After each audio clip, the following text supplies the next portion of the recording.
আমরা রয়েছি শ্যামসুন্দরের মন্দিরে। আমরা শ্যামসুন্দরের পাশেই হচ্ছেন মদনমোহন ঠাকুরবাড়ি। এখানে মদনমোহনের বিগ্রহ আছে সঙ্গে।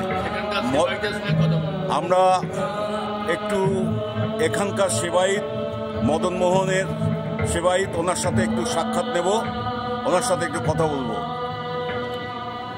দাদা বলুন, আপনার নামটা কি বলুন?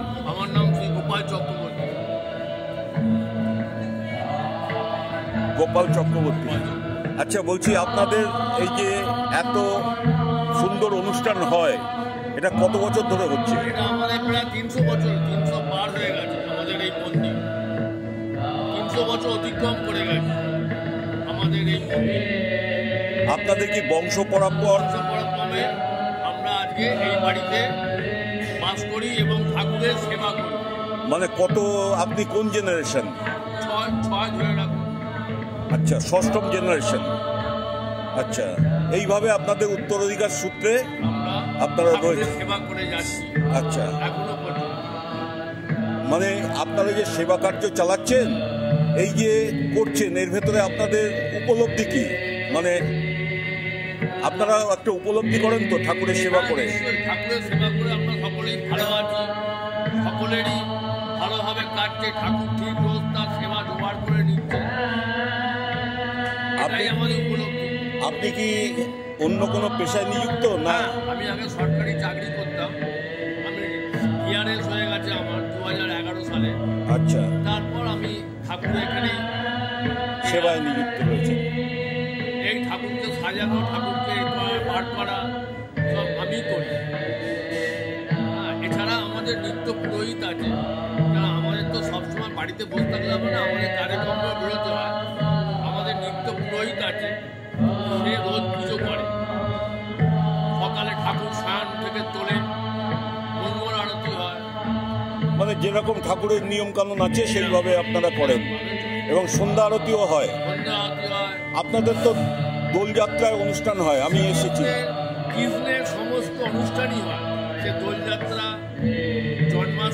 জন্মাষ্টমীতে অনুষ্ঠান হয়, রাধাষ্টমীতে, ঝুলন যাত্রা। ঝুলন যাত্রা তো খুব সুন্দরভাবে সাজানো হয়। ভালো অনুষ্ঠান হচ্ছে রাজযাত্রা। আচ্ছা, রাজযাত্রাই হচ্ছে সব থেকে বড় উৎসব, যেটা এখন চলছে। জন্মাষ্টমী তো সারা ভারতবর্ষ ধরে খোদ দ্বারকায়, মথুরা, বৃন্দাবন সব দিয়ে রাসও সব জায়গায়। এই যে প্রভু যাচ্ছেন, এখন তো রাসে চললেন। আজকে তৃতীয় দিন। আজকে প্রভুকে রাখাল বেশে সাজানো হয়েছে। আচ্ছা, হ্যাঁ, দেখুন ঠাকুরের হাতে একটা লাঠি মতো আছে, রাখালের হাতে একটা লাঠি আছে, প্রভুর হাতে লাঠি আছে, একটা লাঠি আছে। আমরা লাঠি আছে, ওটাকে হাইলাইট করুন। আজকে রাখাল বেশ বলে, রাখালের হাতে উঠি লাঠি। সুন্দর। এটা আমরা বৃন্দাবনে পাই, জানেন তো? বৃন্দাবনে আমি ছিলাম রাজকিশোর গোস্বামী, ওনার ওখানে আপনার ওটা হচ্ছে অদ্বৈত বন, ওখানে ছিলাম বেশ কিছুদিন, তো ওখানে এটা দেখেছি। এই বিগ্রহ আপনার এই যে সাইবনের নন্দতুলা, এবং আপনার শ্রীরামপুরের বল্লভজি, আর এই তিনটে ঠাকুর একই পাথরে তৈরি। এটার ব্যাপারে একটু বলুন না। এটার ব্যাপারে নিত্যানন্দ মহাপ্রভু ছিল বীরভদ্র গোস্বামী। এখানে গঙ্গায় চান করতে গিয়ে একটি পাথর তার এতে দেখতে পান। সেই পাথরটা খড় দিয়ে বেঁধে ভেসে গিয়েছিল, ঠিক আছে? ওই জন্য এখানকার নাম হচ্ছে খড়দহ। আচ্ছা, ঠিক আছে। আর ওই ঘাটের নাম হচ্ছে শ্যামসুন্দর ঘাট। কি ঘাট? শ্যামসুন্দর ঘাট, এখন যেটা ফেরি ঘাট। আচ্ছা, শ্যামসুন্দর ঘাট নাম হয়েছে। আচ্ছা, একই পাথরের প্রথম মূর্তি হলো সে আপনার বীরভদ্র গোস্বামী। ভালো লাগলো না, আচ্ছা, ঠিক মনের মতো লাগলো না। আচ্ছা, ওই জন্য উনি বললো না, এটা খড়দায় থাকবে না।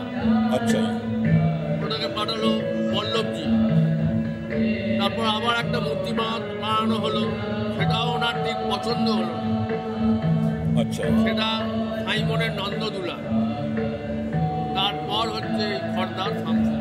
মানে ইনি হচ্ছেন দাদা, না, আর মেজ ভাই হচ্ছেন আপনার বল্লভজি। বল্লভজি মানে শ্রীরামপুরে, আর নন্দদুলা হচ্ছে সাইবনে।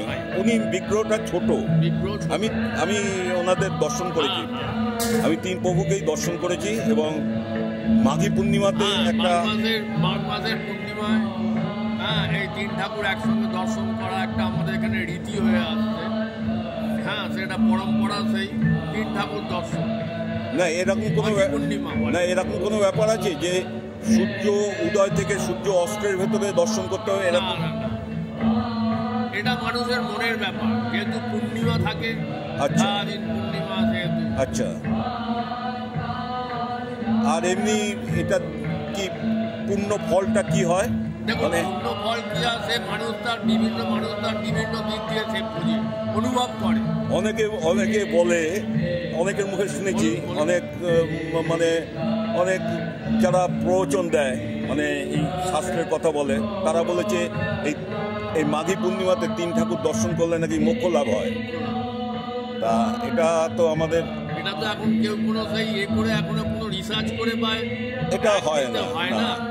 এটা মনের বলতে পারি না, বিশ্বাস, এটা পরম্পরা, মানুষের বিশ্বাস, মানুষের উপলব্ধি।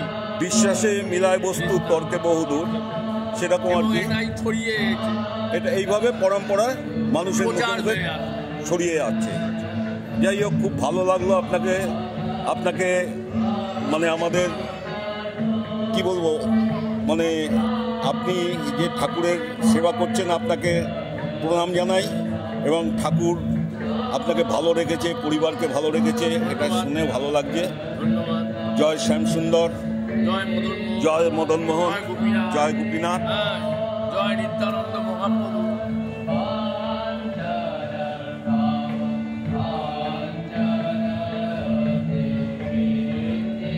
আমরা খর্দায় বিশেষভাবে একজনের সাক্ষাৎকার নিলাম। আপনার নামটা আর একবার বলবেন? আমার নাম গোপাল চক্রবর্তী মহাশয়, সেবায়িত মদনমোহনের, ওনার কাছ থেকে সাক্ষাৎকার নিলাম। খুব ভালো লাগলো। এবং আপনারা যারা আসতে পারেননি, তারা ঘরে বসে এই বিগ্রহ দর্শন করুন, এতেই আপনাদের মঙ্গল সাধন হবে। জয় শ্যামসুন্দর, জয় মদনমোহন,